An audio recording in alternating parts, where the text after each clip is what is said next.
जरांगेचं आंदोलन चुकीचं आंदोलन आहे।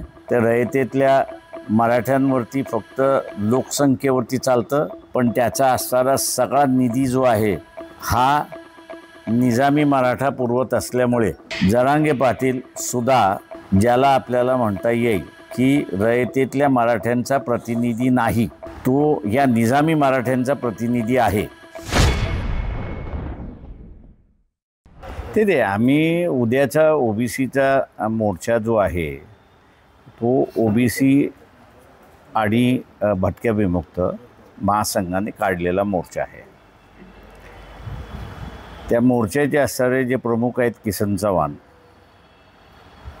आणि जिल्ह्यामध्ये त्यांनी असणाऱ्या कमिट्या स्थापन केलेल्या आहेत। त्यांनी मला असणारं निमंत्रण केलं की मोर्चाला आपण यावं।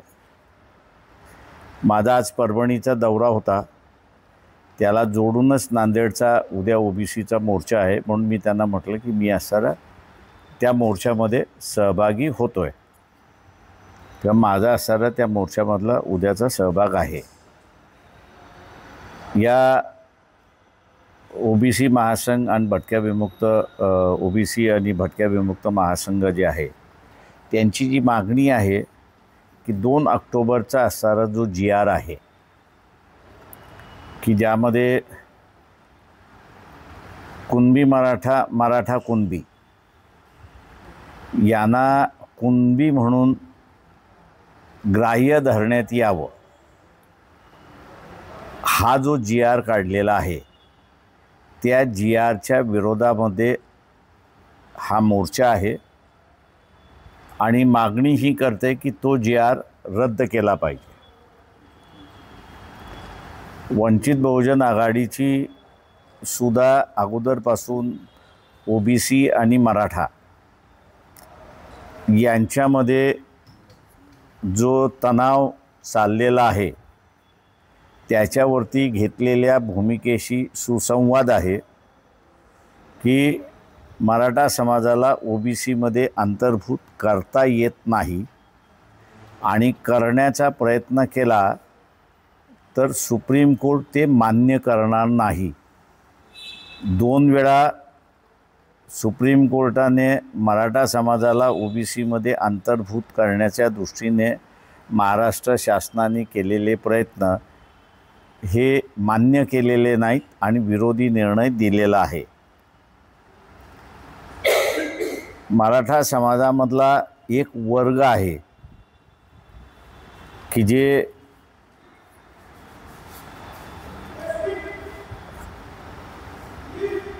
निजामी मराठा जो आहे आणि रयतेतला मराठा जो आहे, हे जोपर्यंत मराठा समाज ऐकत नाही, स्वीकारत नाही, तोपर्यंत मराठ्यांना न्याय मिळणार नाही अशी असणारी परिस्थिती आहे। निजामी मराठे जे आहेत ते निजामबरोबर राहिलेले आहेत आणि रयतेतले मराठे जे आहेत ते शिवाजी महाराजांबरोबर राहिलेले आहेत। 16व्या शतकातलं भांडण 22व्या शतकामध्ये सुद्धा चालले अशी असणारी परिस्थिती आहे।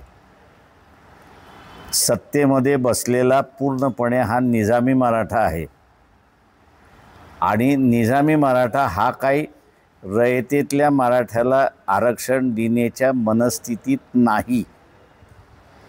हे जेवढ्यात लवकरात लवकर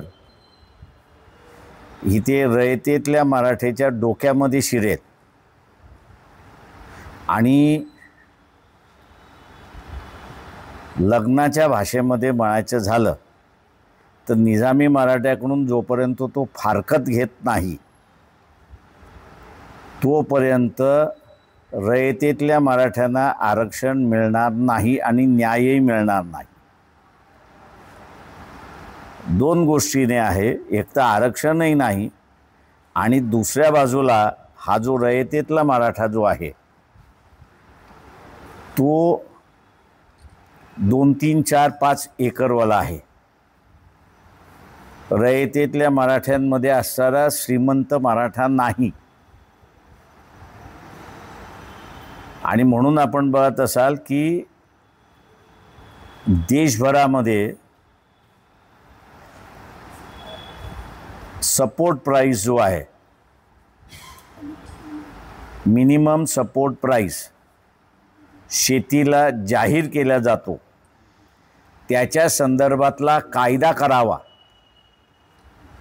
त्याच्या संदर्भातला कायदा करावा ही जी मागणी आहे, ही मागणीसुद्धा निजामी मराठा स्वीकारत नाही अशी असणारी परिस्थिती आहे. आणि फारकत घेतल्याशिवाय या रयतेतल्या मराठ्याला त्याची आर्थिक आणि सामाजिक परिस्थिती सुधारणार नाही अशी परिस्थिती आहे. मी सामाजिक ह्याच्यावरती बोलत नाही, परंतु आज हा जो रयतेतला मराठा जो आहे, सामाजिक परिस्थिती एवढी वाईट झालेली आहे की पूर्वी 20व्या 22व्या 25व्या वर्षी रयतेतल्या मराठ्यांच्या मुलाचं लग्न होत होतं, पण आज 30शी ओलांडली असली तरी लग्न होत नाही अशी असणारी परिस्थिती आहे. तेव्हा हा रयतेतल्या मराठ्यांचा सामाजिक प्रश्न आहे.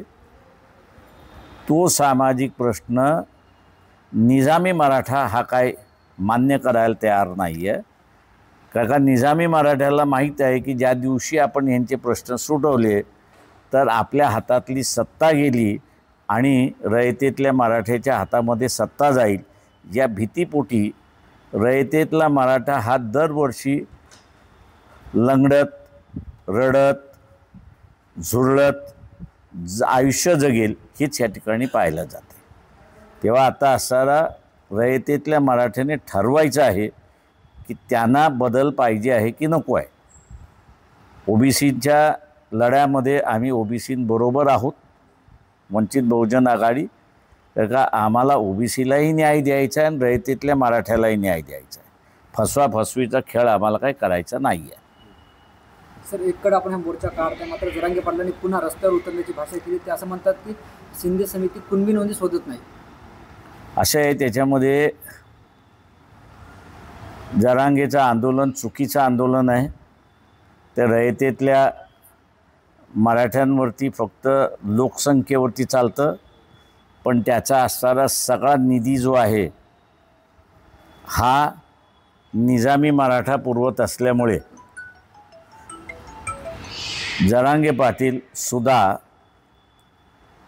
ज्याला आपल्याला म्हणता येईल की रयतेतल्या मराठ्यांचा प्रतिनिधी नाही, तो या निजामी मराठ्यांचा प्रतिनिधी आहे.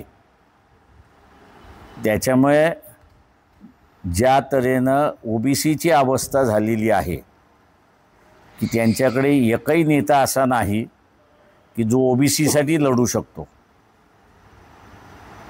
त्याच पद्धतीने इथे निजामी मराठा याच्याकडे लीडरशिप आहे, परंतु रयतेतला मराठा जो आहे त्याच्याकडे लीडरशिप नाही.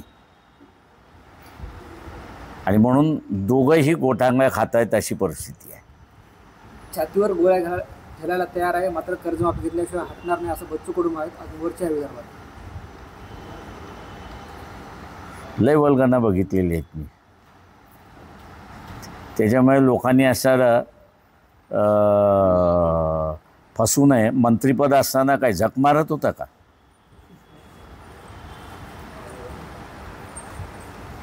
थँक्यू.